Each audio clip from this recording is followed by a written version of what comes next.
Hey everybody, this is Bill Ikest, Patient Friendly Bill, PFB. Hey, with the holiday season upon us, I took a little bit of time to sit down with my friend Gail Scarboro-Hritz. Gail is a longtime revenue cycle leader who's done some great work with some organizations around the country.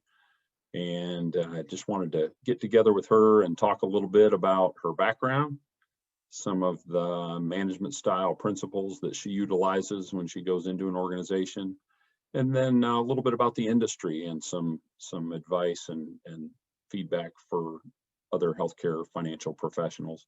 Whether you've been in the industry for a short time or 30 plus years, I promise you there's some nuggets of really good information in here, and I encourage you to listen.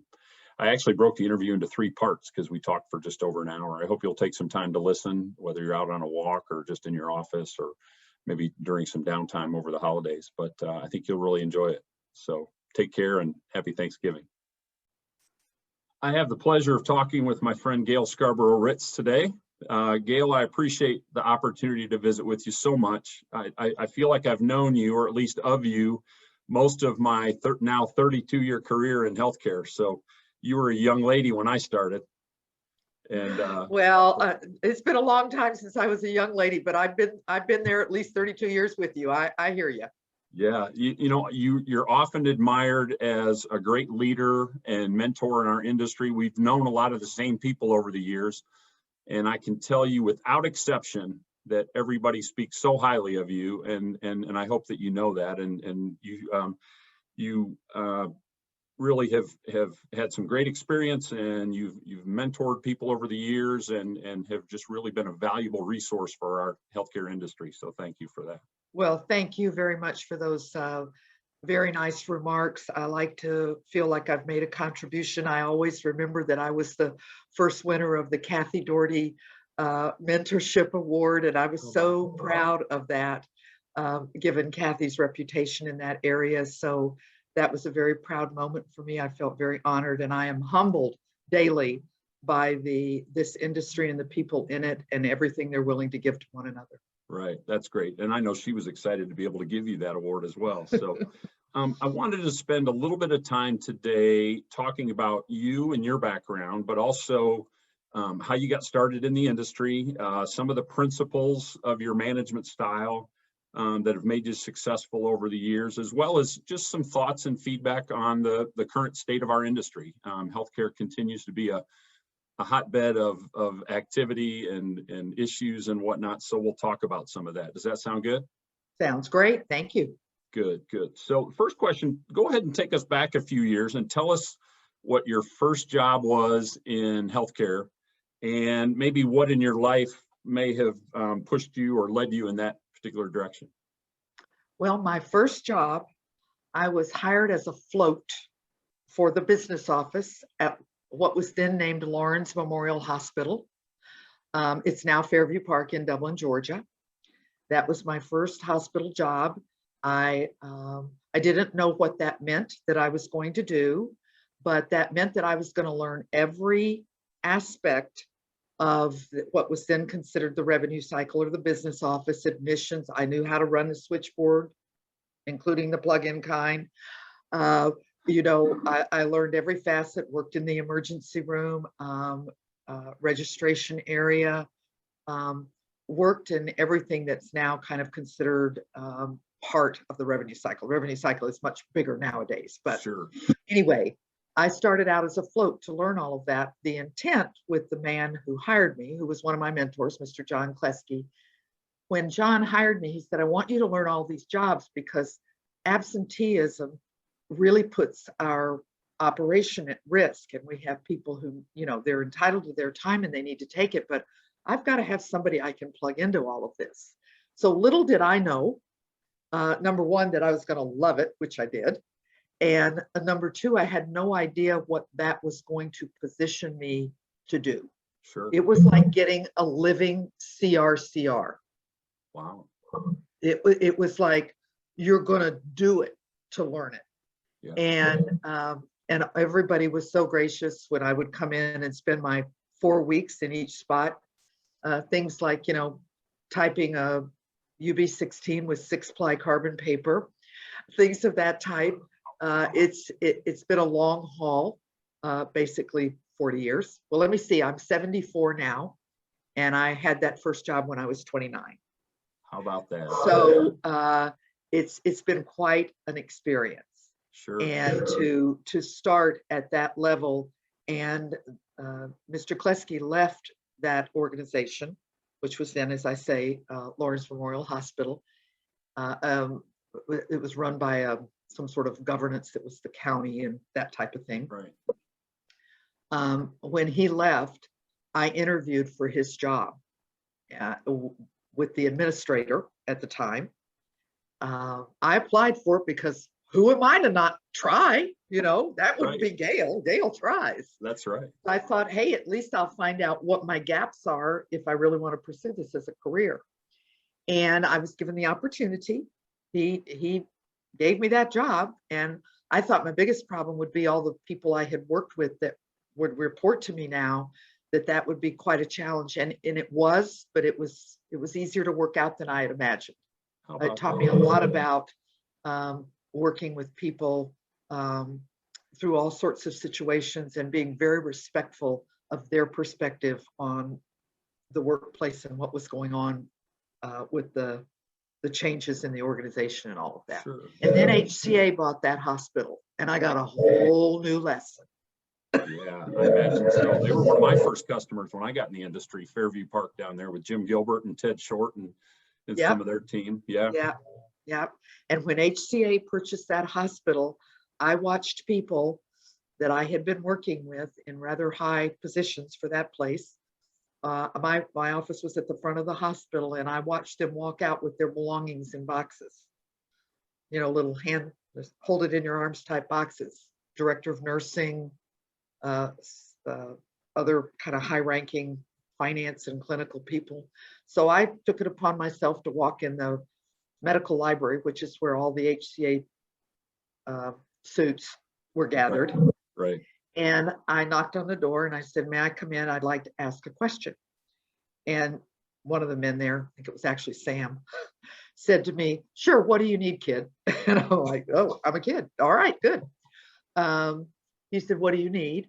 And I said, well, I just want to know if I'm going to be one of the people who's walking out of here with a box, may I take a few minutes to spend time with my team and talk to them a bit about that and prepare them for that. I don't want this to leave a really negative impression with you. And I'm happy to report, he said, you're not even on the list. Go back to your office. Really?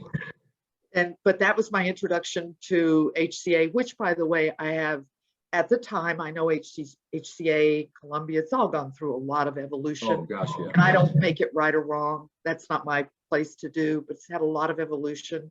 But I can tell you that I had a very positive experience. Very positive experience with their support and their belief in me to become the very best business office manager I could be. How about that? And the rest is history. The rest is history. Yeah. Then there was charter, and it all took off from there. Yeah. But I've never looked back and regretted a minute of it. So that reminds me, how did the jump to the behavioral health side come about? John Kleski, who had been my boss, he went to work for charter. And when they had an opening in their regional revenue cycle area, he recommended me, and I came up to Macon at the time. That's where charter was headquartered. And I interviewed and I was selected. And before I left there, I was the regional business office director for 26 hospitals. Yeah. And I used to go in with a hard hat because we dug a hole every 31 days, just like clockwork. They were digging a new hole. I'd go in, set up all the policies and procedures, interview staff. It was an amazing experience. Oh, that's great. Who are some other people that come to mind over the years besides Mr. Kleski who you would consider to be mentors or leaders that maybe you didn't even personally know, but just really admired and followed some of their style or leadership skill? I have a tendency to think about people who I think we all might, who give you an opportunity or tell you you can do something that you're not really sure you can do, or you question whether you have the confidence to do it or not. So Peter Bibb was one of those people. He was a corporate CFO with Charter. Because once I got there, I learned a whole lot more about navigating the corporate world.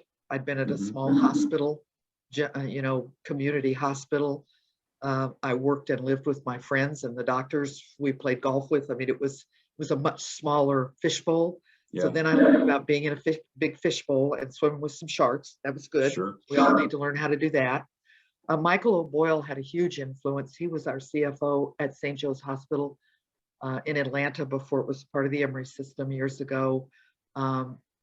He taught me a lot about corporate finance that I didn't know. I mean, I'm a revenue cycle person, but I know enough about finance, I guess, to be dangerous. But the point is, I began to understand how leverage buyouts occurred, and swaps, and lots of great financial kinds of vehicles that I knew nothing about until then. And I also learned a lot about leadership from these folks and how valuable it is to be inclusive versus exclusive, that the more you include people, the more inclusive you are, typically the broader influence you're going to have, and you learn. Because this is, if you're not learning every day something, even if it's a small thing, you might have missed something that day. So especially in this industry. Yeah, this industry is ever changing, and you really have to be careful to stay on top of everything. There's a lot to stay on top of. Absolutely.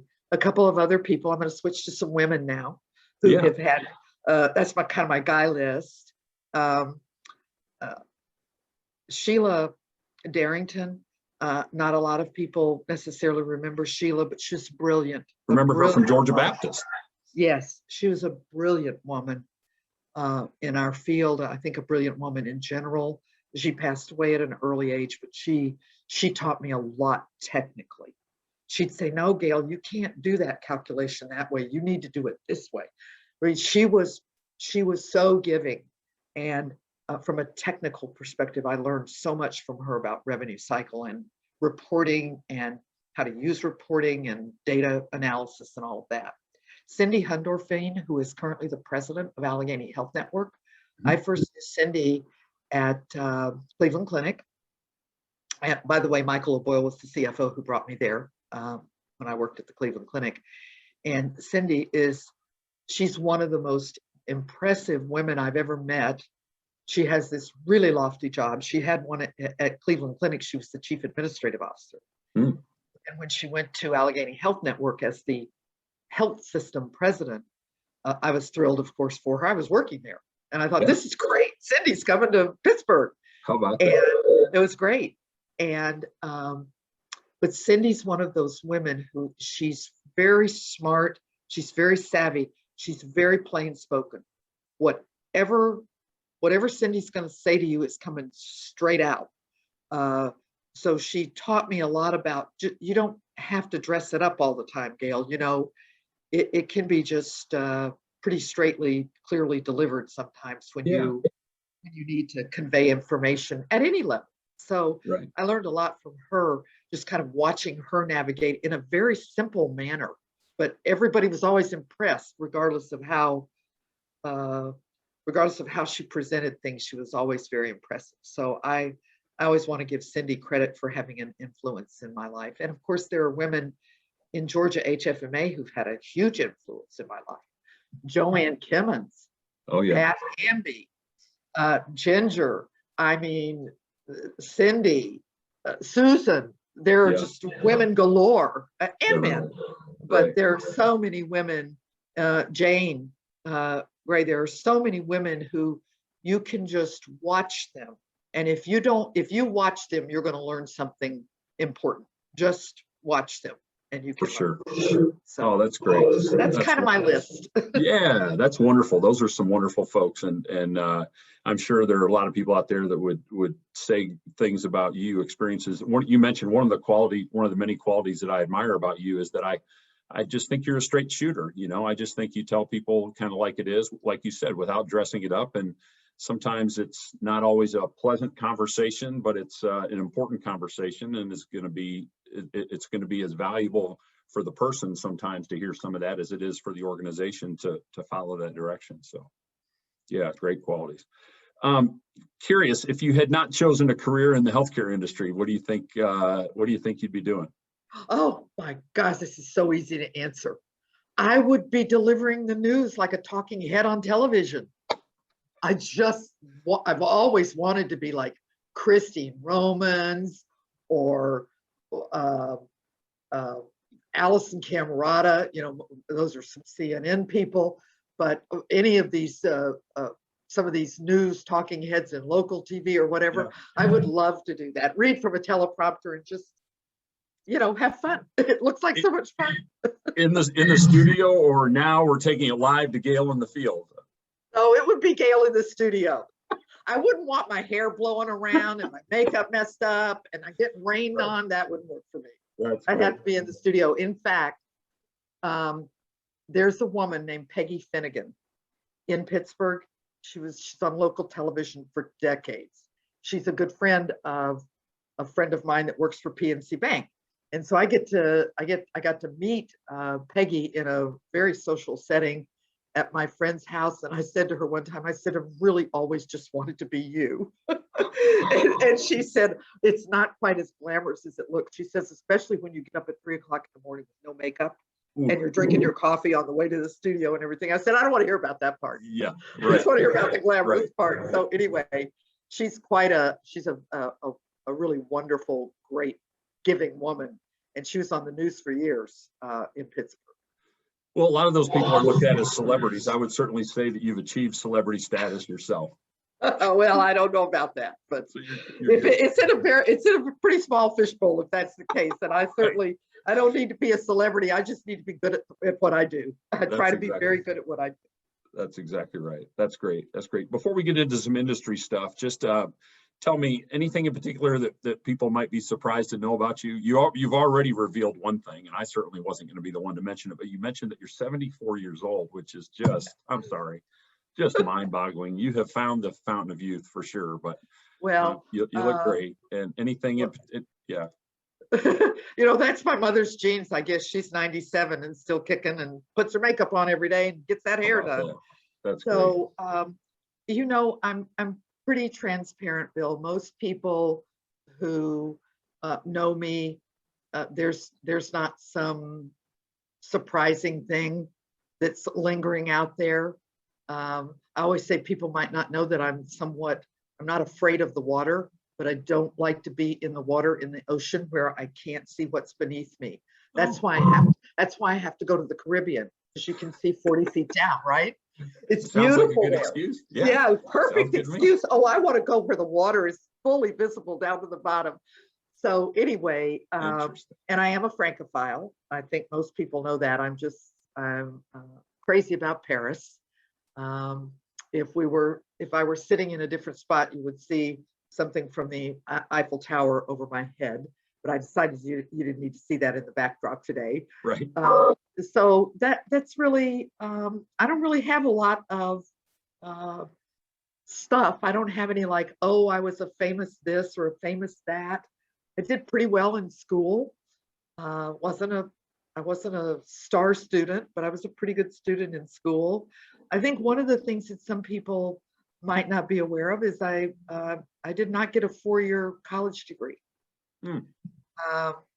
I got my associate's degree while I was working with a husband and 3 boys. Yeah.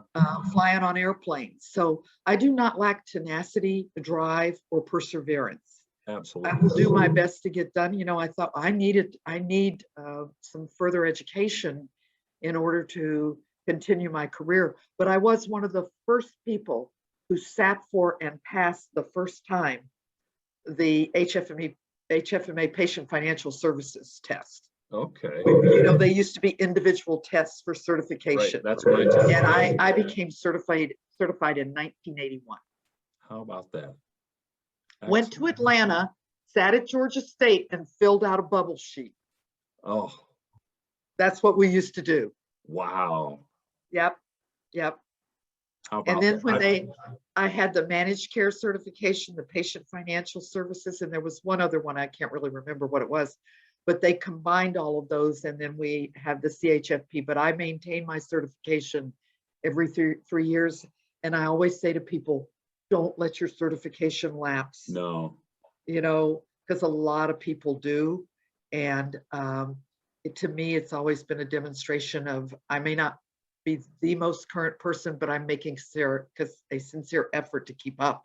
Absolutely. HFMA this past year and a half, HFMA has seen a lot of people get certified, you know, with some of the downtime, some of the at-home time and whatnot. I was proud to get mine. I remember sitting in Susan Clark's office at Pershing Yoakley, taking it, and you know, at the end, mine was, of course, was electronic online, and at the end, you hit send, and this little hourglass spins for a couple seconds before it tells you whether or not you've passed. And I think I ran through her office yelling and screaming because I had passed it. So yeah, you're right. It's a good feeling. And you know, for quite a while, I was the leader of the training for people who wanted to get certified. We did it in person at HFMA meetings, right. And we played Jeopardy as a way to study for the exam. So it's gone through such a huge evolution, but I recommend to all young people in the business, whether you're in the business partner side or the provider side, getting your certification is a demonstration of your interest and your commitment. That's right. To the industry, regardless of how you operate and what you do in the industry. Yeah, I would say just in the little bit of time that we've talked today, had I not known you previously, I would quickly pick up that you're somebody who really jumps in, doesn't just go through the motions. You don't have your blinders on. You're absorbing as much information and knowledge about the industry and what you do as you can. Just, you know, wanting to know how that might impact you and the job that you're doing today, where there might be opportunities for you to advance down the road. And, you know, so again, I would say to people out there to, you know, I've always told people to be a student of the industry. You know, yes. It's really easy to just sort of predict. I'll take my example as on the vendor side of the business. It'd be real easy for me to kind of stay in my lane with all that we do with the company that I work for without having an appreciation for what some of the other companies in the business do and how those services, those things impact what goes on in the rest of the industry and the rest of the business. So yeah, I think it's important to just try to absorb as much as you can. Gosh, there's a lot to learn. Somebody told me once too, whatever you learn in this industry, put it in pencil because it's going to change. Yeah, that's true. I was listening to a surprise billing, speaking of current stuff, I was listening to a no surprise billing webinar today, and for the payers, they've put off a number of enforcement items until 1/1/23. And I'm like, but wait a minute, you didn't do any of that for the hospital. The hospital has to comply like next week, almost, it feels like, you know, right. January 1st of 22. But right. they have stalled a few things until 1/1/23. So yeah, exactly. Hopefully it'll help people adapt.